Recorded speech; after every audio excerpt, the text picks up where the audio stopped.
এখন জেলখানা কি হচ্ছে জানেন? পলক মন্ত্রী ইনুক করছে যে তোমার তো মেম্বার দাঁড়ালে ভোট পেলেন না, তোমাকে যে হাসিনা সরকার মন্ত্রী দিল তা তথ্যমন্ত্রী, তুমি খালি জামাত বিএনপির বিরুদ্ধে কয়েকা এই সরকারের উৎসান দিয়ে তুমি যে লোকগুলো ফাঁসি দেওয়ালে, এখন কি হলো তোমার জন্য তো আমাকে জেলে তোটা লেগেছে। ইনুক করছে। আর সালমান এফ রহমান আইনিসুলক করছে যে তুমি আইনমন্ত্রীরা বেআইনি করছো। যদি ভোটগুলা নিরপেক্ষ গণতন্ত্র কায়েম করতাম আমরা, তাহলে ভোটে আমরা ডিবিট হয়ে গেল, তা বউ চললে শুয়ে থাকার বান্য হয়নি। কথা কনে রে না, এই গ্রামের যদি মারামারি হয় দুই গ্রুপে, এক গ্রুপের 4 ভাই আর এক গ্রুপের 2 ভাই, 4 ভাই যখন লাঠি লেবার আছে, 2 জন তো পারবেই না। এখন মাথার বাড়ি মারছে, একবারে মরে গেছে, 4 ভাই জেলে তুলছে। এখন 15 দিন গরম থাকে, 15 দিন পর বাড়ির ভাত ফুরে দা, জেলের ভাতত গেছে পেট, তখন করছে ভাইয়েরা করছে বদমাইশ তুই মারামারি করবে আলু আলু, আর পাও ঠাঙ্গত বাড়ি দে, মাথার বাড়ি তুই মৌলহীন না কি দিয়ে ভাই কথা গান। ও ইনকা হচ্ছে ওটি জেলখানার। কি হাসি ডক্টর ইউনুসও কই যে আপনি ওর ডান্ডা ফেরি পড়ালেন না, কিছু করলেন না, জামাতের লোকজন ডান্ডা ফেরি, রফিকুল ইসলাম মাদানি 2.5 হাত বডি রে তার, তা কি ডান্ডা বেরি দিয়ে কি ধুলে খেলালো ওরা। আর এরকম বাপরে এদের পানি মন্ত্রীর নাম কি ছিল? সাধান চৌধুরী, বাপ নৌ পরিবহন মন্ত্রী, আজ থেকে হাসিচ্ছে সাধান খান। ওরা মনে হয় জাগির আছে, তার মানে কি যেগুলো পুলিশ ওরকম ধরে যাচ্ছে এরা কোনো হাসিনার লাঠি বুদ্ধি। যারা ভোট চুরি করেছে তারা এখনো চেয়ারে বসে আছে। ডক্টর ইউনুস এদের এই চুরি করা হাত যতদিন চেয়ারের থেকে না সরাবি ততদিন বাংলার জমিনে ভোট হবে না। আমরা ভোট দিয়ে কি করবো? ও চোরেরা উঠে আবার বসে আছে। হ্যাঁ কথা বল না, আগে ওই চেয়ারগুলো চুরি মুক্ত হাত বানাও, তারপরে ভোট হবে। আমরা 16 বছর ঘুম পেরে পারিনি, আপাতত 10 বছর ঘুম পারি। কথা বল না,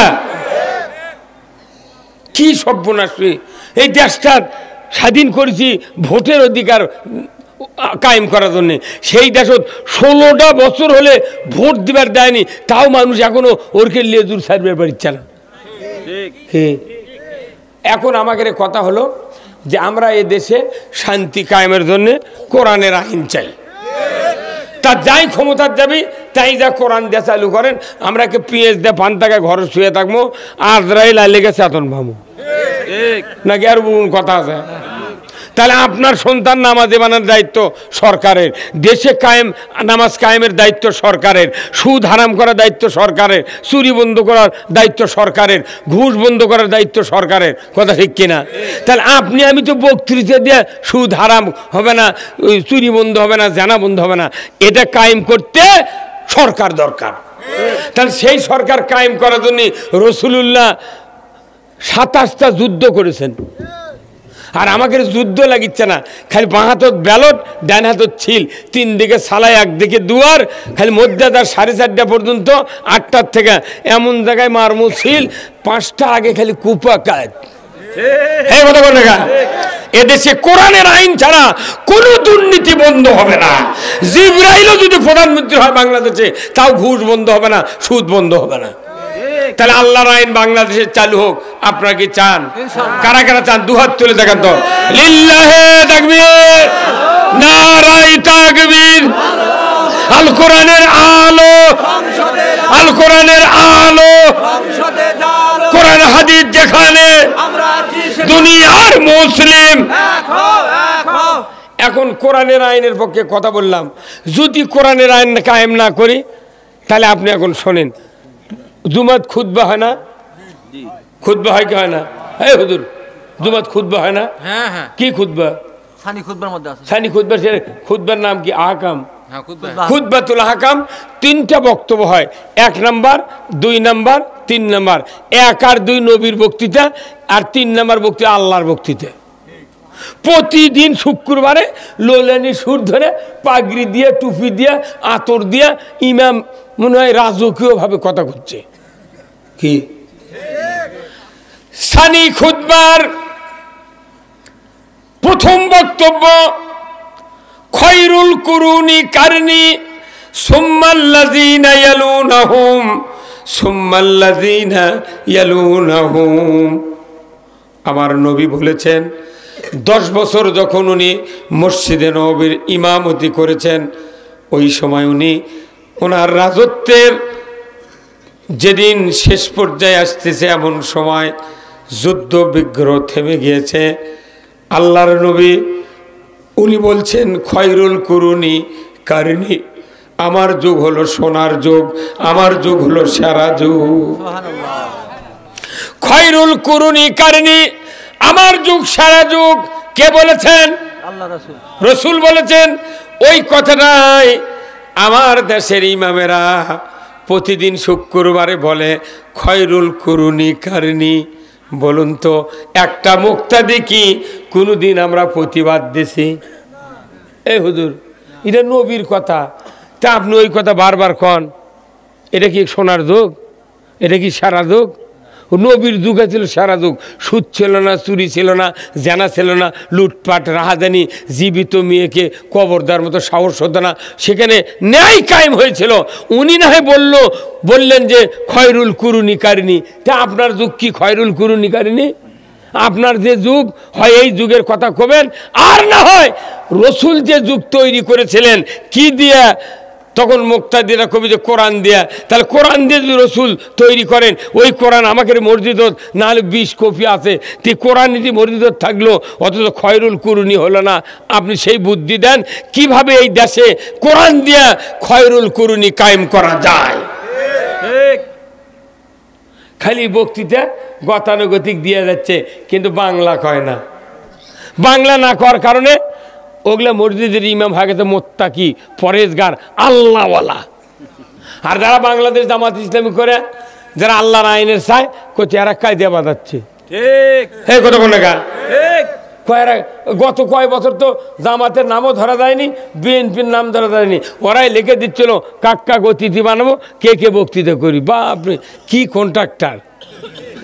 ওই জন্য ওরকে জানাজা আমরা আর কর্ম না। ঠিক, তোরাই জানাজা করবো, আমরা মানে কার জানাজা করে কি কর্ম? আর যার বিয়ে পড়াচ্ছি 40 বছর আগে, সেই বিয়ে পড়ে সোল হতে উনি আবার আমার নামে মামলা দিচ্ছে। মনের দুঃখে বিয়ে পড়ান ছেড়ে দিচ্ছি। বিয়ে না পড়ালে বউ পাবে না, তোর সোল হয় কুন্ডি থেকে। এই কথা বল না, তার যোগ কথারই বা কি শক্তি রে, কি শক্তি! ভাইরা আমার নবী বলেছেন খয়রুল কুরুনি কারনি, আমার যুগ সারা যুগ। আজকে আপনাদের কাছে চিন্তার খোরাক দেই। রসুলের কাছে যখন সর্বপ্রথম ওহী আনলেন জিবরাইল আলাইহিস সালাম, রসুলকে বলা হলো মুহাম্মদ ইকরা বিসমি রাব্বিকাল্লাযী খলাক, পর মুহাম্মদ সৃষ্টিকর্তা রবের নামে, যিনি আপনার সৃষ্টিকর্তা তার নামে পড়ুন। আল্লাহর নবী যিনি হবেন মুহাম্মদ সাল্লাল্লাহু আলাইহি ওয়াসাল্লাম জাবালে নূর গারে হিরা গুহার ভেতরে দাঁড়িয়ে বললেন আনা উম্মি, আমি পড়তে পারি না। রসুলের 1% ডিগ্রি ছিল না। 1.25 লক্ষ সাহাবী ছিলেন। আরাফাতের ময়দানে মসজিদে নববীর সামনে বিদায় হজের ভাষণ যেদিন দিলেন রসুল, প্রত্যেকটা সাহাবী অক্ষর জ্ঞানবিহীন ছিলেন, পড়তে পারতেন না। এত বড় মূর্খ সমাজের লোক আইয়ামে জাহিলিয়াতের যুগকে সরিয়ে দিয়ে মূর্খ মানুষকে দেয়া আল্লাহর নবী খয়রুল কুরুনি সোনার যুগ প্রতিষ্ঠিত করলেন কি দেয়া? কোরআন দেয়া। কিভাবে সম্ভব? আমার নবী বলেছেন ওই সময় যত অশিক্ষিত লোক ছিল তারা ছিল কোরআনের আন্ডারে। কথা ঠিক কিনা? কোরআন যা বলেছে তারা মেনেছে। আজকে বর্তমানে বাংলাদেশে doctorate, MA pass, BA pass, IA pass, matric pass, ফিলোসফির প্রফেসর, আল্লামা, শাইখুল হাদিস, মুফতি, কত প্রভাষক, প্রিন্সিপাল, উপাধ্যক্ষ, অধ্যক্ষ, এত ডিগ্রি, এত শিক্ষিত লোকের পরেও কোরআন শরীফ আছে। অথচ এই দেশে মানুষের শান্তি নাই, এর একমাত্র কারণ হলো মক্কার ওই অশিক্ষিত লোকেরা ছিলেন কোরআনের আন্ডারে, আর এখন বাংলাদেশে শিক্ষিত লোকের আন্ডারে আছে কোরআন। শিক্ষিত লোকের আন্ডারে এরা যা করছে সেই অনুযায়ী কোরআন চলেছে, কথা ঠিক কিনা? তাছাড়া তুই সরকার আছো ভালো, তুই তথ্য অনুমতি নিয়ে এলে করা লাগবে। কারণ কি ভাই, বাপরে, এই থানার জন্মেছি বারে আমি, এই থানার লোক 66 বছর বয়স, এই থানার সভাকর্ম, তারই জন্য মানা করে খবরদার ওই বক্তা চলবে না, চলবে না। আমরা যদি এখন কই তুর্কের জানাজা চলবে না, এত বড় সাহস কে দিল তুর্কের?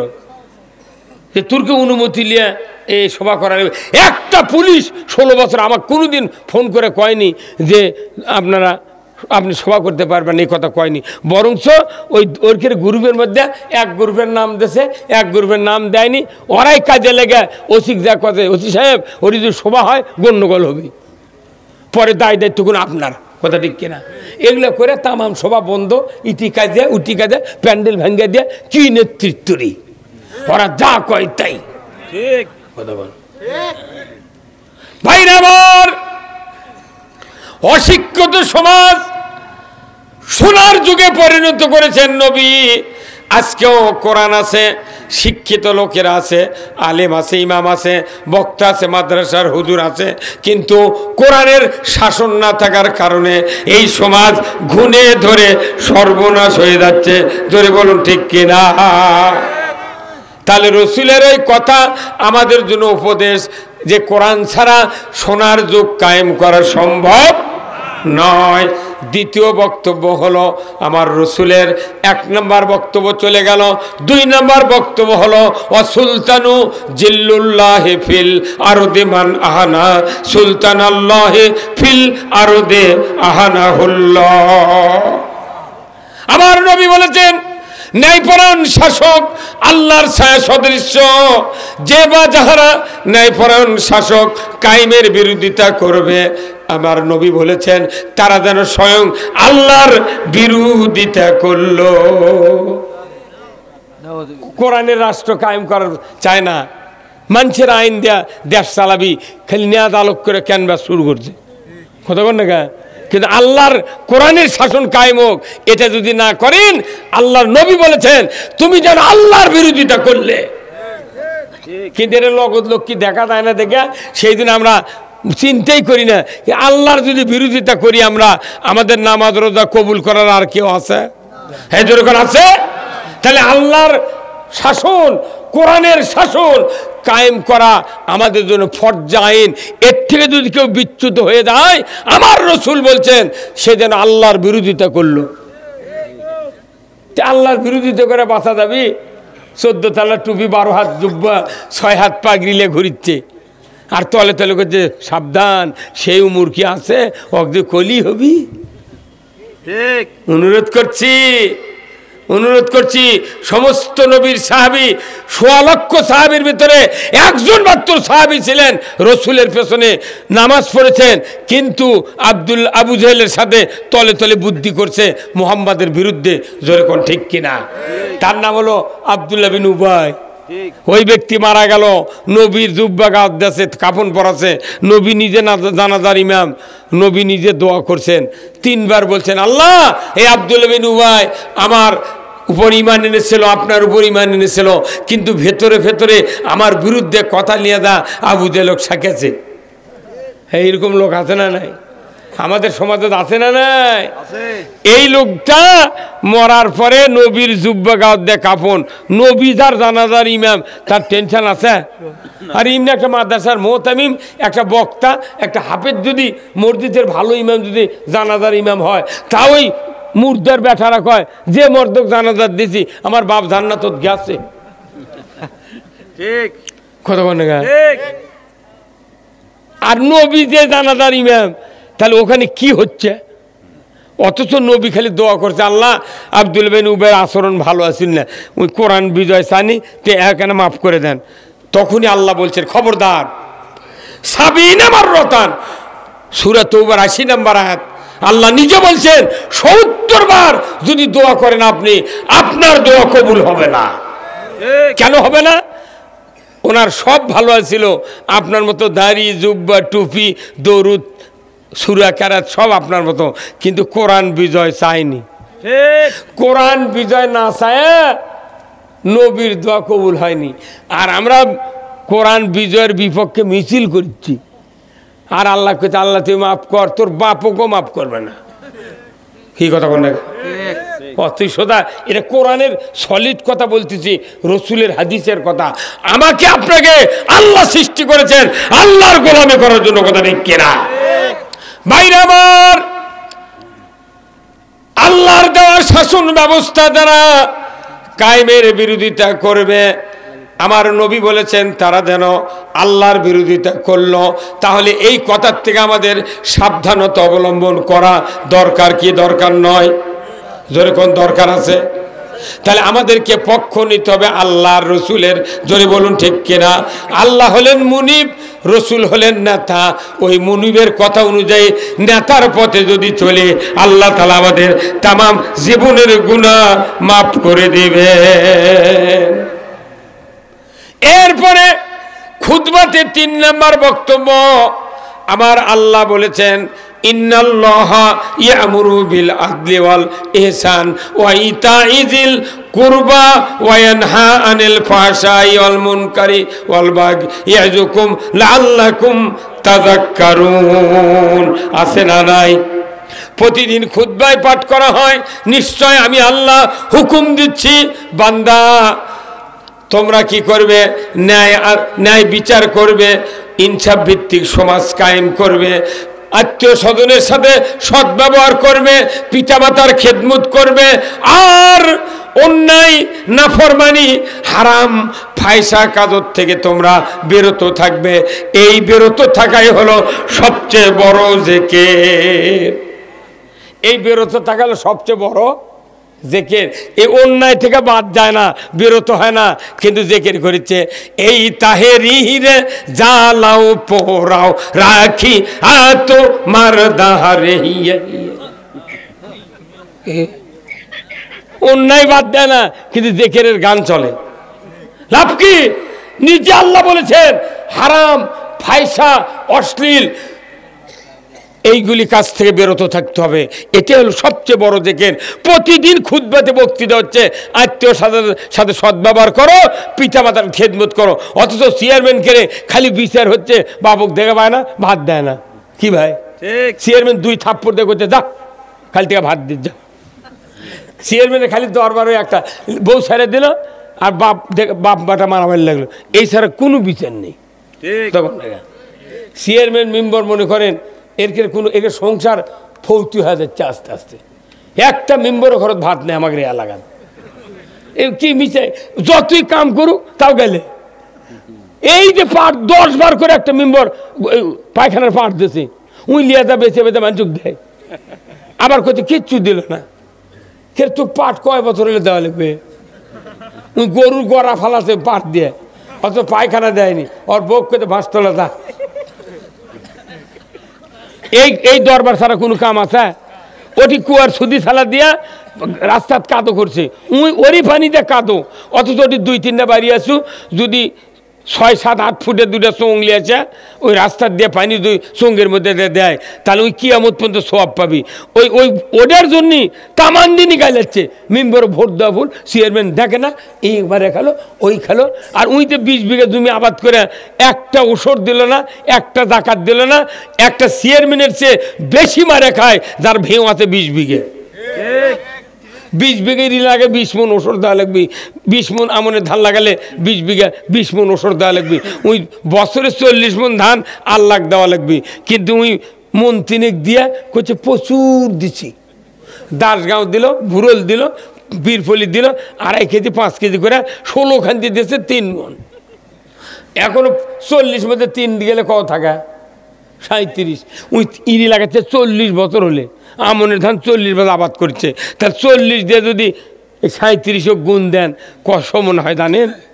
একটা মেম্বার আর মিচ্ছে না বাইরে খায়, ওরা তা ইনকাম করে তার 4 গুণ দেওয়া লাগে। একটা এমপি সভা দিলে টাকা দেয়, কিন্তু চেয়ারম্যান সকাল থেকে ডুবা পর্যন্ত 22 জনের টাকা দেওয়া লাগে। মিশে আছে গরিবের দুয়ারে বসে কান দিচ্ছে, কেবা ফুবু কী হতা কত কত করে কাল থেকে ভাত হয়নি, দিল 500 টাকা বার করে। উই টাকা এলে তো ওই মনে দেখো চেয়ারম্যান থেকে এখন কিছুই দেয়নি। হ্যাঁ কথা কোন এই হলো জনপ্রতিনিধি। কিন্তু আমার আল্লাহ বলছেন যদি সরকার ইসলামের হয় তাহলে 5টা অধিকার সরকার কায়েম করবে। 1 নম্বর হলো খাদ্য, বস্ত্র, চিকিৎসা, শিক্ষা, বাসস্থান। বাসস্থান মানে ঘর। এই যে আপনাকে যদি গুচ্ছগ্রাম নেয়, এটা আমার শেখ মুজিবের 100 বর্ষ পূর্তি, ওই গুচ্ছগ্রাম দিল। আমার গ্রামত আছে কয়টা ঘর বুঝছেন? তো মনে করো যে যাই দেখি তো ক্যাঙ্কা ভিত দিচ্ছে, যায় দেখি ভিত খুলছে 9 ইঞ্চি। বাপ আমি বা মই লাগবে এটি নামতে। আমার আটালে পুকুরের মাটি 9 ইঞ্চি ভিত খুঁড়ে ওটি ভিত দিয়ে তুলিছে। মেলা জায়গাত মিস্ত্রি ঘর থেকে বাড়ায়নি, ওটি কাটা পরে মিস্ত্রির পাও ভাঙ্গিছে।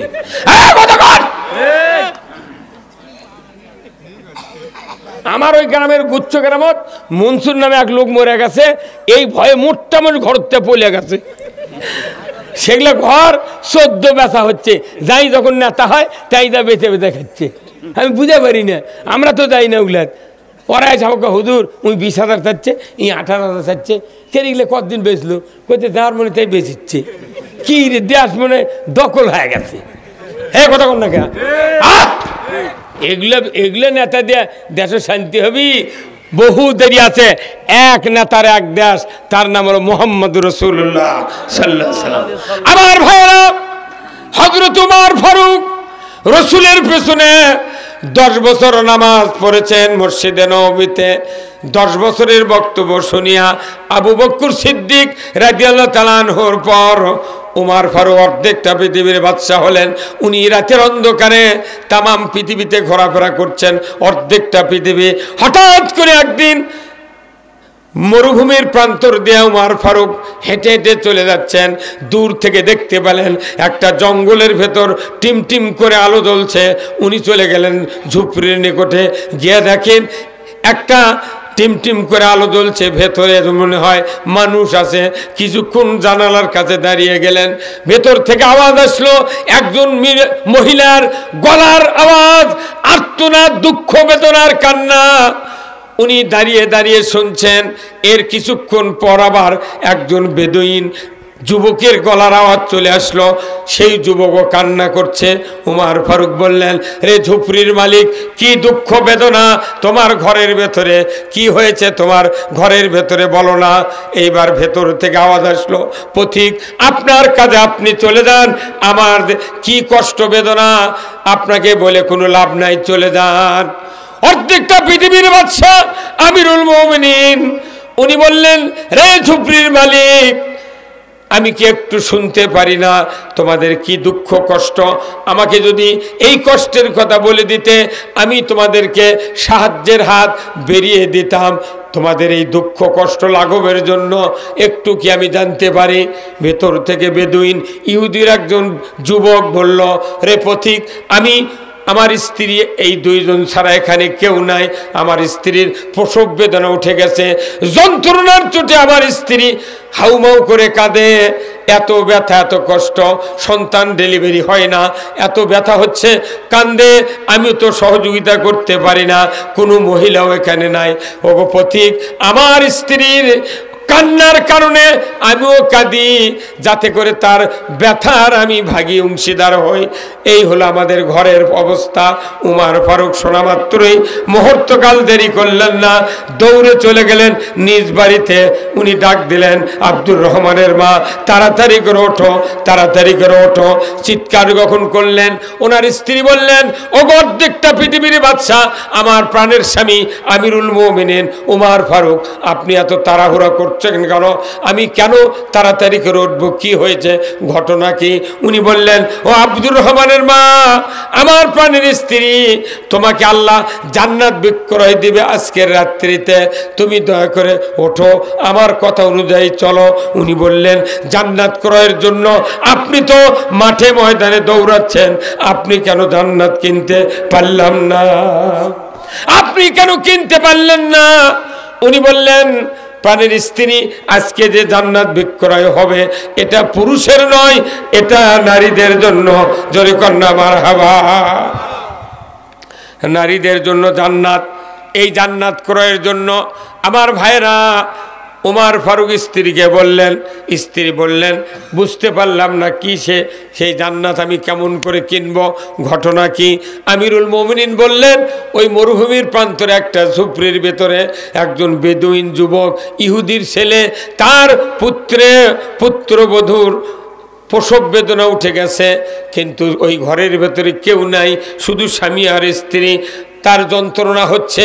তুমি যদি ওই সন্তান প্রসবের কাজে সহযোগিতা করতে পারো, আজকের রাতে আল্লাহ তাআলা তোমাকে জান্নাতটা দিয়ে দিবে। আমাদের দেশে অনেক মেয়ের প্রসব বেদনা ওঠে না ভাই। দেখবেন বাড়ির আশেপাশে যত মেয়ে মহিলারা থাকে, ঝগড়া করেছে, এক সময় হুড়োহুড়ি করেছে, কিন্তু ওই মহিলার যখন প্রসব বেদনা ওঠে, সব মেয়ে যা চোখের পানি ছাড়ে দেয়। তারা বলে, কত যে কষ্ট। ওই কষ্টের যন্ত্রণা মহিলারা বোঝে। আর আপনার ছেলে সন্তান হলো, আপনি বগল বাঁধাচ্ছেন, দেখবা বেটা হচ্ছে। আর মেয়ে যদি হয়, মাথার পানি দেওয়া লাগে। কত কনে আমি ওই জয়পুরহাট সভাত গেছিলাম, এক যুবক এসে আমাকে করছে, হুজুর একটা দোয়া করবেন। কে করছে? আমার একটা স্ত্রী গর্ভবতী, যাতে আল্লাহ এমন একটা সন্তান দেয় যাতে বংশত বাঁচিয়ে দিবে পারে। তাই আমি বললাম, আচ্ছা, আল্লাহ তোমার মনের আশা পূরণ করুক। আল্লাহ করে দোয়া করি, আল্লাহ যেন তোমাকে বংশত বাঁচিয়ে দেওয়ার সন্তান দেয়। এই দোয়া করেছি। পরে 1 বছর পরে আশেপাশে সভাত গেছি, ওই যুবক যা আমার কাছে খুব খ্যাপা, হুজুর আপনি একটা যুক্তিবাদী মানুষ, দোয়া চানো, দোয়াও করলেন, কিন্তু যা চাচানো তা হয়নি। কী চাচ্ছিল? কোথায় না বংশত বাঁচিয়ে দেওয়া। তোর কি ঘটনা, কি বংশত বাঁচিয়ে দেওয়া? তোর এই ঘটনা আমাকে বুঝা দাঁড়াবি। তো কোথায় হুজুর বংশত বাঁচিয়ে দেওয়ার সোলের দোয়া চাচানো আপনার থেকে, তা আপনি করলেন আল্লাহ তুই দিস, তে বাঁচিয়ে দেওয়ার সোল না হয় মেয়ে সোল হবে। তোর আমি কোনো, আচ্ছা মেয়ে সোল যদি হয় তাহলে তুমি কত আমাকে দেখার যখন কারেন্ট ছিল না, তখন সন্ধ্যার সময় কে হারকিন ধরাচ্ছিল? হারকিন ধরা থেকে তখন কোথেকে মেয়ে মানুষ, তে তুই যে বাঁচি ধরানোর মানুষ চাচু, কতক্ষণ দেখা তুই চাচু হারকিন ধরানোর মানুষ, তে তোর দোয়া তো পীরের আগে কবুল হতে। হ্যাঁ, তাহলে মেয়ে চল হলে মানুষের মন বেদার, আর বেটা চল হলে বগল বাঁচছে, এই মিষ্টি 4 কেজি লিয়াই, তারপরে লুঙ্গি ভালোটা লিয়াই। কতক্ষণ দেখা আমিয়া পুত্র সন্তান হলে মনে করবেন না, আল্লাহর রসুল বলছেন, যে ঘরে কন্যা সন্তান জন্মিল সেই ঘরে আল্লাহর রহমতের ফেরেশতা নাজিল করলো। মেয়ে চল হলে বেজার, বেচার বেটাক 10 বিঘা করে জমি লেগেতেছে, আর বিটি ভাবি 5 বিঘা, করছে মা তোর জন্য খালি দোয়া, তোর জন্য খালি দোয়া। তখন হজ করে যাওয়ার সময় বিটির বাড়ি দেওয়া করছে, মা আমি একটা পশ্চিম দিক যাবো, মা তুই না বিদায় দে। বিটি বুঝে পারছে বাবা হজ করে যাবি, করছে আব্বা আপনার জানতো, আপনি চলে জানতো, কোনো টেনশন নাই। কই না মা তুই করলে হবে না, তুই জমি পাবো 5 বিঘা, তোকে দেবো 8.5 শতক। পাবি কয় বিঘা? কথা এই ভদ্র দিকে নয়নজুলি দিচ্ছ 8.5 শতক। ওই পাগলি বোঝেনি, করছে আব্বা মুগরি জব করেছে, ভাত টাত খা জানতো, আপনি যা দিয়ে খুশি তাই দেন। বাড়ির যা ব্যথা করে কছে, বড় বেটা করছে আব্বা তোমার মাথা ঠিক আছে, 8.5 শতক কোনটি দিবে? তো ছোটো ভাই করছে ওই যে বরিশ্বরার পাতারত আছে 3.5 বিঘার থাক, ওটি ওই থাক আপাক দেওয়া হোক। তখনই বড় ভাই করছে, এক শর্মার বদমাইশ, 4 বেটা আমরা 40 বিঘা জমি বাঁচালিছি, তুই ওটা দিয়ে কমে যাবে না হালের দত, ওরা বেঁচে তো খাবি ওই, তাহলে ভদ্র দিকে নয়নজলি দেওয়া হোক।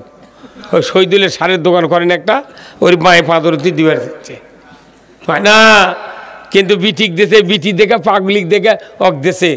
আচ্ছা আপনার 3টা বেটা থাকে, 10 বিঘা করে জমি দেন, আর ছোটো বেটাকে যদি করেন বাবা তুই 10 বিঘা পাবো, তোকে 5 বিঘা দেবো, আর মোট দোয়া আমি তোকে দেবো। ওই কথা যদি ব্যাপে কয়, ওই রাত্রে খুন্তি দিয়ে খুঁড়ে মাথার মধ্যে লোয়ার লাঠিটা গাছবি, বেটাক দোয়া দেয় না, ওই বিটিক পাগলি বা দোয়া দেয়। কারণ কি, যত কন্যা সন্তান আছে যে বাপের, প্রত্যেকটা কন্যা সন্তান বাপের পার্টি। হ্যাঁ কত কনে গায়, আর বেটারা সব মায়ের পেটি, একখান দিয়ে ভাত খা, বাপ উঠে গেছে পান খাবার, বেটা করছে মা ওটা বাপ হলো খালি বিটির টান। কেরে মা তুই খবু না, তোর মুখ ঝাঁটার বাড়ি, তুই পালু 10 বিঘা ভেও, আমার বিটিকে 5 বিঘা দেওয়া লাগবে, তোকে তো বেশি দিয়েছে, তুই আর বাপের বিরুদ্ধে কথা করছো কে?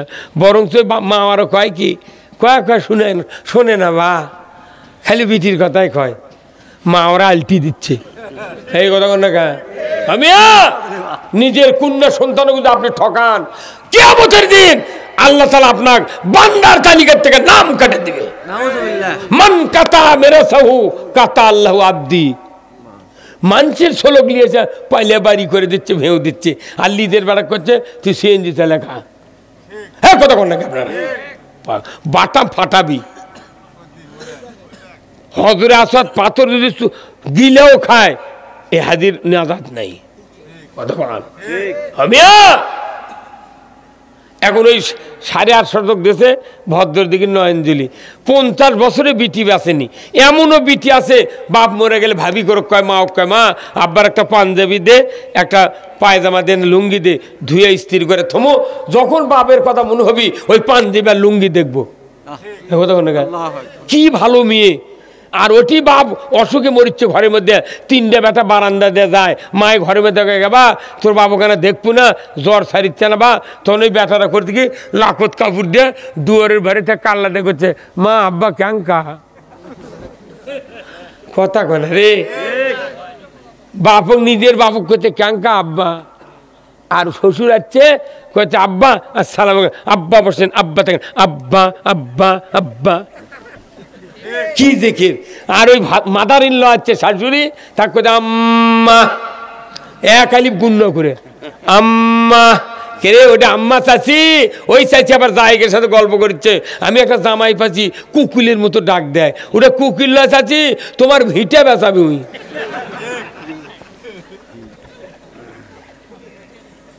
আমার নবী বলেছেন ও দুনিয়ার সন্তানেরা, বাবা মা দাঁড়িয়ে আছে, শ্বশুর শাশুড়ি দাঁড়িয়ে আছে এক জায়গায়, আপনি যদি বাবা মাকে বাদ দিয়া শ্বশুর শাশুড়িকে যদি জোরে জোরে আব্বা আম্মা বলে ডাক দেন, ওই মা বাবার যদি মন খারাপ হয়ে যায়, রসুল বলেছেন ওই সন্তানের জন্য জান্নাত হারাম। নাউযুবিল্লাহ, নাউযুবিল্লাহ।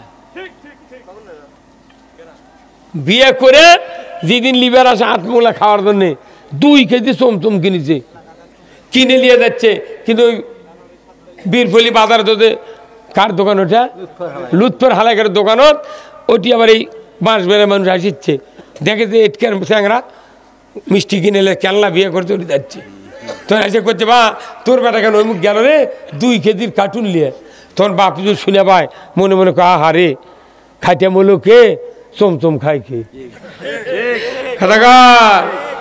না, বাপ মায়ের কলজাতে আঘাত লাগে। আবার মেলা বেটা আছে 25 বছর মানুষ করে ফেললো, বিয়ের সময় কচ্ছে আব্বা আমি উমুকের বিটিক বিয়ে করবো। কে তোকে মানুষ করলো, জন্ম দিল, কত মাথার ঘাম পায়ে ফেলে তো ওষুধ কিনে দিল রে, তুই বাপের অনুমতি নিয়ে বিয়ে না করে হুট করে করছে উমুকের বিটিক বিয়ে করবো। বাপ কত 1 চর খাবো, বদমার সাথে আমার সারা যেমন কাজে ওর বিটুক বিয়ে করবো কে, উই খেপে মেয়ের সাথে মোবাইলে লাইন করে ঢাকাত বার করে নিয়ে চলে গেছে। যা রপ্তানি গার্মেন্টস চাকরি লাগিয়েছে, 3 মাস পর নেত্রকোনার এক চ্যাংরার সাথে লাইন করে উই চলে গেছে। কতক্ষণ কে রে ঢাকার বর দেখলে এই বাঁশ বেড়া বরের ভাত খাবি। আবার অনেক বেটা আছে আমাদের দেশত, বাপের দাম কি মারছে মারিছে উই চলে গেছে খালি, যা রপ্তানি কিংবা সাভারে নামাবাজার গার্মেন্টসের চাকরি লেগেছে, 6 মাস পর একে গাই বা চুললে চলে যাচ্ছে। এই কথা বল না, এইরকম আছে না নাই?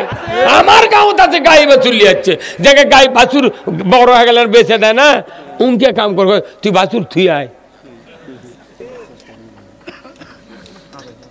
কথা কি কথা ঠিক কিনা? এই জন্যই স্ত্রীকে ভালোবাসতে হবে, স্ত্রীকে ভালোবাসতে হবে কলিজা দিয়া প্রাণ দিয়া। আপনি মোহরানা দেন, তারপরে ভালোবাসা শুরু করেন।